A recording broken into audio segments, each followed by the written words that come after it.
Hi കൂട്ടുകാരെ, ഇനി ഞാൻ നിങ്ങൾക്ക് പരിചയപ്പെടുത്താൻ പോകുന്ന ഒരു മുട്ടത്തോരനാണ് കേട്ടോ. മേത്തി വെച്ച് അല്ലെങ്കിൽ ഉലുവ ചീര വെച്ചുള്ള ഒരു തോരനാണ്. അതിന് വേണ്ടി ഞാൻ കുറച്ച് പാൻ അടുപ്പ് വെച്ചിട്ടുണ്ട്. അതിലേക്ക് കുറച്ച് എണ്ണ ഒഴിച്ചു അതിലേക്ക് കടുകും ജീരകവും ഇട്ട് കൊടുത്തിട്ടുണ്ട് കേട്ടോ.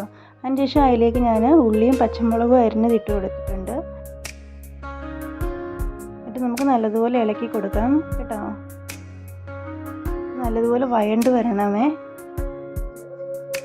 അതിനുശേഷം ഞാൻ കുറച്ച് പച്ചമുളക് കൂടെ ആഡ് ചെയ്തു എരിവിന് വേണ്ടി. അതിനുശേഷം കുറച്ച് മഞ്ഞൾപ്പൊടി ഇട്ട് കൊടുത്തിട്ടുണ്ട്. വേറെ ഒന്നും ഇതിൽ ആഡ് ചെയ്യണില്ല കേട്ടോ. അതിനുശേഷം നല്ലതുപോലെ നമുക്ക് ഇളക്കി കൊടുക്കാം. അതിൻ്റെ ഒരു വാടി വരണം നല്ലതുപോലെ കേട്ടോ. പിന്നെ അതിലേക്ക് നമുക്ക് ആവശ്യത്തിന് ഉപ്പും കൂടി ഇട്ട് കൊടുക്കാം. എന്നിട്ട് അതിലേക്ക് നമ്മുടെ മേത്തിയാണിത് കേട്ടോ, ഉലുവ ചീര, അതും കൂടി ഇട്ട് കൊടുക്കാം. നല്ല ഹെൽത്തി ആയിട്ടുള്ള റെസിപ്പിയാണ്. ഡയറ്റൊക്കെ ചെയ്യുന്നവർക്ക് ഒത്തിരി ഉപകാരപ്പെടും കേട്ടോ. നടുവേദനയൊക്കെ മാറാൻ ഒരുപാട് ഹെൽപ്പായിട്ടുള്ള ഒരു ചീരയാണിത്. അതിനുശേഷം നമുക്ക് നല്ലതുപോലെ ഇളക്കി കൊടുക്കാം.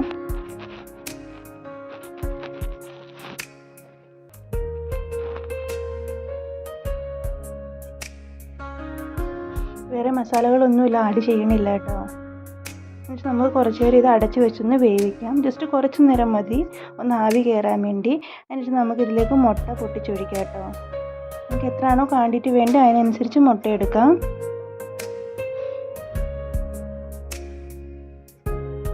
എന്നിട്ട് നമുക്ക് നല്ലതുപോലെ ഇത് ഇളക്കി കൊടുക്കണം കേട്ടോ. ചിക്കി കൊടുക്കണം.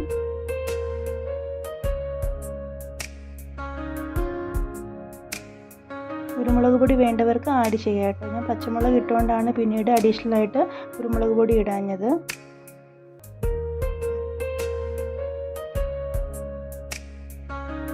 മല്ലിയിലയും വേണമെങ്കിൽ ആഡ് ചെയ്യാം കേട്ടോ. ഇതൊക്കെ ഓപ്ഷണലാണ്. എന്നിട്ട് നല്ലതുപോലെ ചിക്കി എടുക്കാം. ഇത് ഇത്രയേ ഉള്ളൂ കേട്ടോ നമ്മുടെ മുട്ടത്തോരൻ. എല്ലാവരും മസ്റ്റായിട്ടൊന്ന് ട്രൈ ചെയ്യൂ. Thank you.